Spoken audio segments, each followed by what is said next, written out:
Hello everyone, welcome to our YouTube platform JRF अड्डा। सबसे पहले तो आप सभी को गुड आफ्टरनून। क्या हाल चाल सबके, कैसे हैं आप सब लोग? उम्मीद करता हूं कि सब लोग अच्छे होंगे और आपकी स्टडीज भी सबकी अच्छी चल रही होंगी। दोस्तों, आज फिर से हम टॉप 5 एमसीक्यूज करेंगे हायर एजुकेशन के, जो बार बार आपके एग्जाम में रिपीट होते हैं। सेट एग्जाम के जो आपके पीवाईक्यूज हैं, जो प्रीवियस ईयर क्वेश्चन हैं, उनको आज के सेशन में हम रिवाइज करने वाले हैं।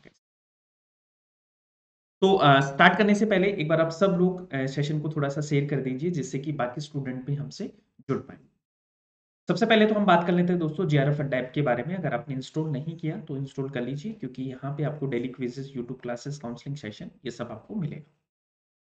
इसके अलावा आप राजस्थान सेट की तैयारी करना चाहते हैं और कंप्लीट आप प्रिपरेशन करना चाहते हैं, कोर्सेज ज्वाइन करना चाहते हैं, तो आपके लिए ऑनलाइन बैचेस ऑलरेडी स्टार्ट हो चुके हैं। तो जो भी स्टूडेंट एडमिशन लेना चाहते हैं तो आप ज्वाइन कर सकते हैं। इसके अलावा आपके लिए टेस्ट सीरीज भी है दोस्तों। पेपर 1 प्लस पेपर 2 दोनों के लिए आपकी टेस्ट सीरीज है, तो आप ज्वाइन कर सकते हैं। ठीक है, जो कि लेटेस्ट पैटर्न पे है, डिटेल एक्सप्लेनेशन के साथ में है और रियल टाइम इंटरफेस है जो आपको मिलेगा।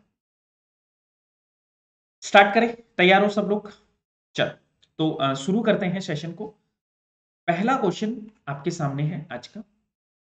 बताइए, which higher educational body grants for projects, fellowship, international collaboration, capacity building, survey publications to promote research in social sciences? बताइए कि सोशल साइंसेज में रिसर्च को प्रमोट करने के लिए कौन सी हायर एजुकेशनल बॉडी है यहाँ पे? आईसीएसआर, एआईसीटी, आईसीएसएसआर या आईसीपीआर? ये आपको बताना है कि सोशल साइंस यानी कि सामाजिक विज्ञान में अनुसंधान को बढ़ावा देने के लिए फेलोशिप्स, इंटरनेशनल कोलैबोरेशंस, सर्वे पब्लिकेशंस, इसके लिए कौन सी बॉडी है?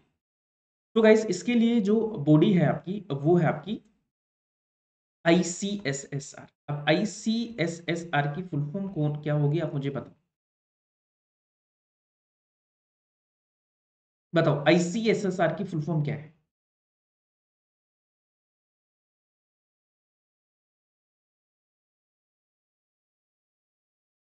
देखो, आंसर इसका सी है। आईसीएसएसआर है दोस्तों, इंडियन काउंसिल सोशल साइंस इन इन सोशल साइंस रिसर्च। तो ये जो है दोस्तों, इसकी एक स्कीम भी चलती है आपकी, इम्प्रेस स्कीम। कौन सी स्कीम चलती है? Impress, Indian council of social science research. इसकी एक स्कीम भी चलती है, इम्प्रेस स्कीम, जिसका नाम है इम्पैक्टफुल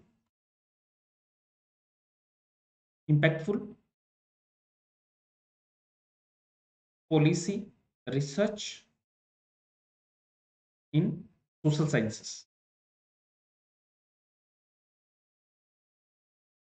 ये स्कीम चलती है। ये बेसिकली किसके लिए काम करती है दोस्तों? सोशल साइंस में शोध को बढ़ावा देने के लिए, सामाजिक जो विज्ञान है उसके शोध को बढ़ावा देने के लिए, शोध को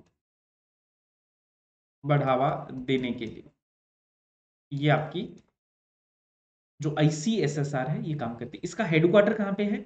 इसका जो हेडक्वार्टर है दोस्तों, वो न्यू दिल्ली में है आपका। और इसकी जो स्थापना हुई है आपकी, वो 1969 में हुई है। ये सवाल आपसे पूछे गए हैं पिछली परीक्षा में कि इसका हेडक्वार्टर कहाँ पे है, इसकी स्थापना कहाँ पे हुई है, इसकी स्कीम कौन सी है ना, इसकी फुल फॉर्म क्या है। तो ये सब आपको पता होना चाहिए। तो answer will be 3। Next question. To ensure quality maintenance in universities and college guidelines and regulations are periodically prepared by which level? NEC, NCERT, UGC, NIES, National Institute of Advanced Study। तो इसका answer बताओ। National assessment and accreditation council पहला, national council for education research and training दूसरा है, university grant commission तीसरा है, और national institute of advance studies fourth. तो आप बताओ का सही आंसर क्या होगा, करेक्ट आंसर क्या है?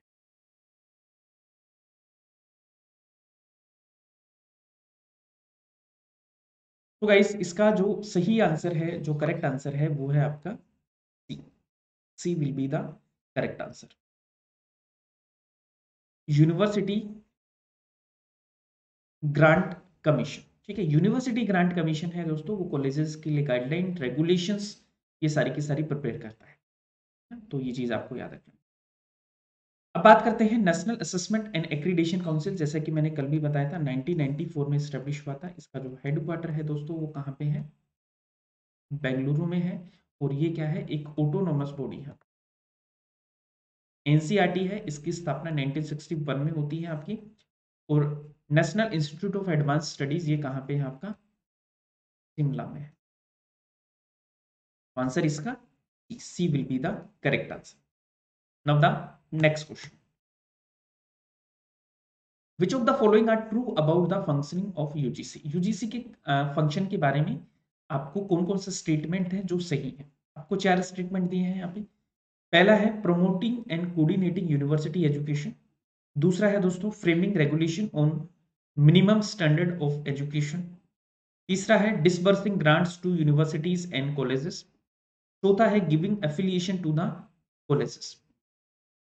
तो आपको बताना है कि इसमें करेक्ट आंसर क्या होगा, सही answer. Only A and B are true, only A and C are true, only A B C are true, only A B C and D are true. तो आप मुझे बताओ कि इसका करेक्ट आंसर क्या है।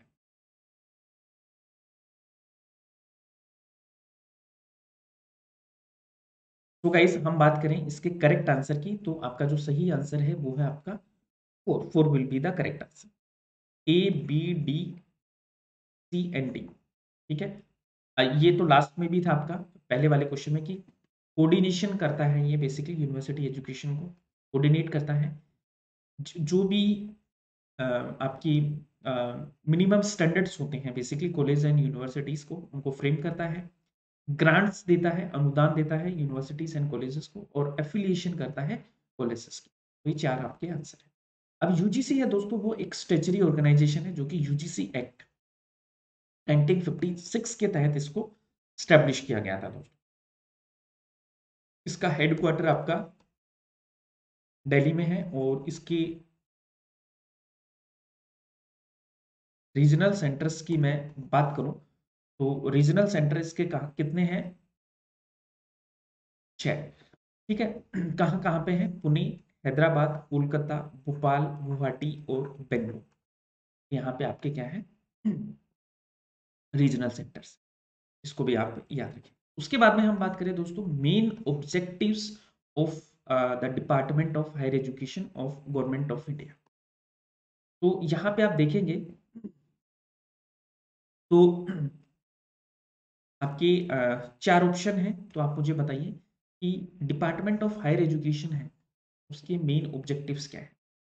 देखो यूजीसी है, उसके आपके 2 डिपार्टमेंट है। एक तो स्कूल एजुकेशन का डिपार्टमेंट है, department of school education and literacy. एक दूसरा डिपार्टमेंट है दोस्तों डिपार्टमेंट ऑफ हायर एजुकेशन। ठीक है, पहले 3 हुआ करते थे, अभी 2 डिपार्टमेंट है। तो इसमें पूछा गया कि जो डिपार्टमेंट ऑफ हायर एजुकेशन है उसके मेन ऑब्जेक्टिव, मुख्य उद्देश्य क्या है।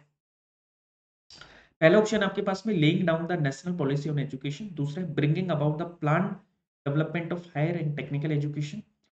थर्ड है bringing about the development of Indian languages. और चौथा है आपका giving scholarship to deserving student.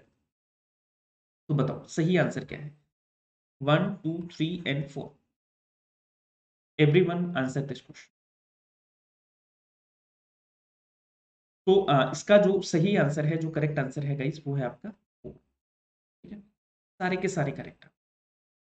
ठीक है, नेशनल आपकी जो शिक्षा नीति आती है, जैसे अभी 3 शिक्षा नीति आपकी आ चुकी है, तो उसको निर्धारित करना है दोस्तों, है ना। ये डिपार्टमेंट ऑफ हायर एजुकेशन के द्वारा ही प्रिपेयर की जाती है। जो आपका जो उच्च शिक्षा है वो टेक्निकल एजुकेशन है, का प्लान डेवलपमेंट करना है, भारतीय भाषाओं का विकास, और जो डिजर्विंग स्टूडेंट है जैसे आपकी जीआरएफ वगैरह, ये सब आपके डिपार्टमेंट ऑफ हायर एजुकेशन ही देता है। तो 4 will be the correct answer. Now the next, NAAC की फुल फॉर्म है, काफी बार मैंने बताई है, कल भी बताया था, आज भी इसका जिक्र किया है। तो बताओ नेक की फुल फॉर्म क्या है। National assessment and accreditation council, national assessment and accreditation centre, national aviation and aeronautics centre, national accreditation and accountability council. इसका जो आंसर है सिंपल सा है, A will be the correct answer. ठीक है, national assessment and accreditation council.